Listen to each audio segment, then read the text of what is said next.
Things just got very interesting for the Cleveland Browns. What if I told you that Browns Titans has some major implications for the Browns' future in the NFL draft going forward? Welcome into the show, everybody. I am your host, Joey O'Donohue. And before we get into this is why you hit that sub button, because we're going to be live for Browns Titans. Shedeur versus Cam Ward. Hit that sub button so you don't miss this one.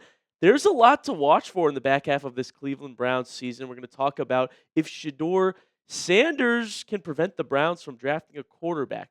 Lots to look at here, but the first thing I want to show you guys is this photo of draft odds to land in the top 10 or the top 5. Well, you see Cleveland, nearly 100% chance to get a top 10 pick at this point. I'm sure they're not being projected to win many more games, but even so, there's only a few left on the schedule, and they've got over a 70% chance that that pick is a top 5 pick. The Titans have nearly locked up the top pick in the draft with having the worst record in football, and so a win or loss this Sunday would change these and shake things up. If you look at the updated order right now, Titans have the 1, but they play the Browns. Cleveland, we're picking number 5, and the Giants, who just lost on Monday night, they have 11 losses. They're picking at 2. The Saints, 3. And the Raiders, who Cleveland actually beat in Shedeur's first start. So they have the quote-unquote tiebreaker in draft order over us. The New York Jets, though, who we lost to when Dillon Gabriel was our starter still, they have the same record at 3-9, but we are ahead of them in the draft order because we lost to them. So there's a lot to look at here through the last few games of the season. But the biggest question for Cleveland is, if we do end up with that top 5 pick, our first round pick is a top 5, what will they do? What direction will they go in? Is it quarterback? Daniel Oyefusi of ESPN had this to say. Yes, the Browns could draft a quarterback, but the Browns could find themselves picking behind several QB-needy teams if Shedeur Sanders can lead them to a few victories down the stretch. But with the 2 first-rounders and 10 total picks, the Browns could also have the draft capital to move up if they covet a particular quarterback prospect. I'm going to outline for you guys right now on the show, what will it take for Cleveland to draft a quarterback early in the first round with that top 5 pick? Let's get into it. I'm literally going to break it down right now. How does this happen? The first way, this depends on Shedeur Sanders entirely. If they're going to draft a quarterback, that would mean Shedeur's fate is in his hands right now in Cleveland. He's guaranteed to start this Sunday against the Titans. We have no word from Stefanski if he's going to start the rest of the season, but I think it's likely he gets multiple games, if not finishes out the season for Cleveland. Gabriel sort of didn't improve through 5 starts. If Shedeur can show improvement, if he can show flashes, he might be able to be the starter day 1 next year. Remember what Adam Schefter told us. Shedeur first can earn the rest of the year by playing well. Played well in that Raiders game.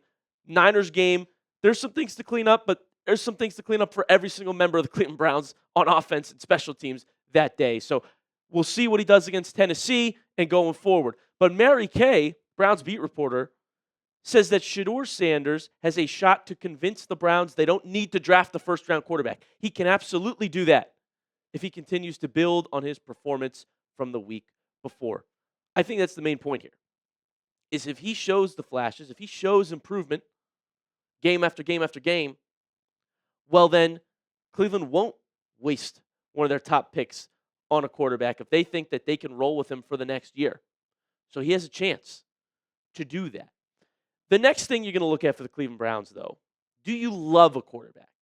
Because I think there's a couple that could absolutely change everything. If you're scouting, you've fallen in love with one of the top guys. There's only 2 I would really be into.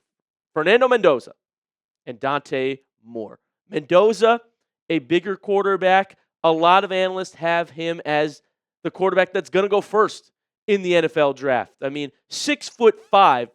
He's got the frame that Cleveland has lacked at the quarterback position. His stats this year, he's got 32 touchdowns. It's kind of enticing, the top prospect in the draft, according to many. And then you look at Dante Moore. What's interesting about him, another Oregon quarterback, he's from East Cleveland, a Cleveland native. Also a little bit bigger, 6'3", 206 pounds. And Mel Kiper, the most notable draft analyst of them all, has Dante Moore as his number one prospect right now. That's right, he has him over Mendoza. And so those are the only two that you could maybe convince me to take. And really, Mendoza would probably be the favorite here. Outside of that, I don't love this class as much.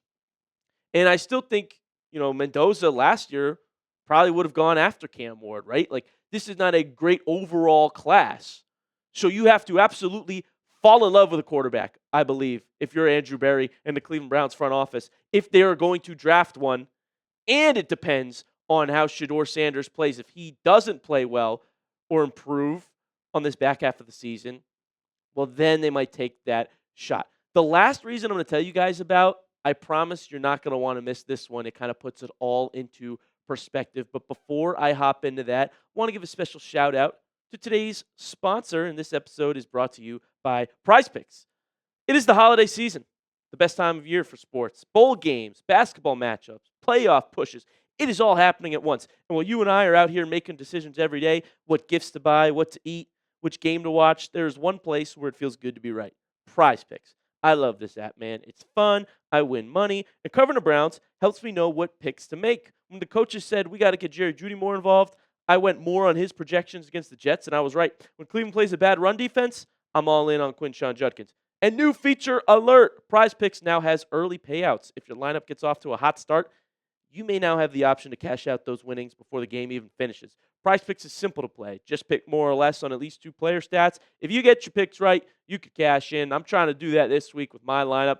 Give me more on half an interception for Cam Ward against our Browns defense. And then finally, I got Quinshon Judkins, more than half a touchdown. I think he gets in the end zone this week. And Shedeur, give me the more on half a passing touchdown and more than 124.5 passing yards. That's my lineup. You can make one just like it if you download the PrizePicks app today and use code CLNS to get $50 in lineups after you play your first $5 lineup. That is code CLNS to get $50 in lineups after you play your first $5 lineup. PrizePicks. It's good to be right. Something I don't think we're talking about enough here is the cost of drafting a quarterback early in the first round. And the Browns have some prices to pay next year with Deshaun Watson still on the roster. So Cam Ward was this year's first overall pick. He's getting a deal that's worth over $40 million. That's the thing about these early first-round top 5 pick quarterbacks. They get $40 million deals. You have to love them. You have to say, this is your guy. It's an investment. If you're drafting Fernando Mendoza with a top 5 pick, you're going all in on the guy. That's what the Titans are doing with Cam Ward. I don't think they're going to draft another quarterback this year. No, with that top pick. Maybe they'll draft our guy out of Ohio State, Arvell Reese, who's looking pretty fire. But with Deshaun Watson on the roster for Cleveland, we are still paying this man all of next year. He has a cap hit of over $80 million next season. I'm not kidding. That's what we have to pay him next year.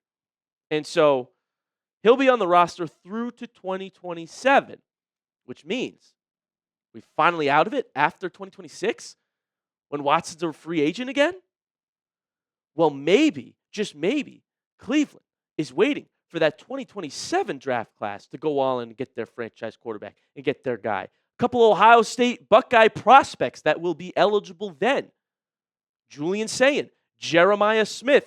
Smith, I'd be shocked if he doesn't become a top 5 pick by the time he's eligible. Fortunately, he won't be next year.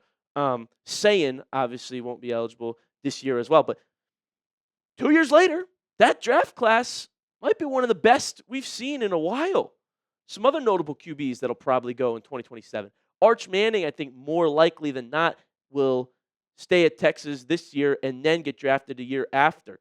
Dylan Raiola, DJ Lagway. There's a lot of big-name quarterbacks that could be coming in 2 years' draft. So, why, if you're the Cleveland Browns, when you have so many other issues, especially on offense, especially your coaching staff, by the way, make some changes there. But is it worth the investment to go all in while you're still paying Deshaun Watson on a quarterback like Mendoza or Dante Moore? Those are the only two I would maybe swing with if I'm the Cleveland Browns. So you got to think about the cost. And let's sum this up here once and for all. How do the Browns draft a quarterback? Would they do it? Well, number one, it all depends on what Shedeur Sanders does. He can earn himself the rest of this year. He can earn himself the starting job if he balls out and shows improvement on the back half of this season. If he does not, there's two quarterbacks that could sway their mind. I think it's Fernando Mendoza and Dante Moore. I honestly haven't seen enough of Ty Simpson for me to say he's a guy you should draft in the first round. I think it's Mendoza or Moore are the only two that could persuade me. And finally, you think about the cost of it all. Are those two quarterbacks that you have to use probably a top 5 pick for, are they worth that high of a pick and the investment and the money with a stacked 2027 class incoming? Perhaps would it make more sense for the Cleveland Browns to trade down a top 5 pick, load up on first-round picks for next year, and draft all offensive linemen and wide receivers and a corner this year if Shedeur shows you enough that he can be the guy for at least next year? And heck, maybe they're going back to Watson too. Don't forget about that mess. So be the GM for me, Browns fans. What should they do with all that taken into consideration? Comment below what you would do in this year's draft if you're Andrew Berry and the Cleveland Browns. Hopefully that made you think a little bit, today's show, because this will be a story we'll be monitoring all season long, all off season. So you're not going to want to miss this Browns-Titans game that's going to have some big implications on the NFL draft order. Thanks for sticking with me here. I am your host, Joey O'Donohue. Appreciate you guys tuning into this one. Hit that subscribe button so you don't miss another Cleveland Browns video and piece of news. I make them every single day. So join the family, join the party. Appreciate you all, and we'll see you next time.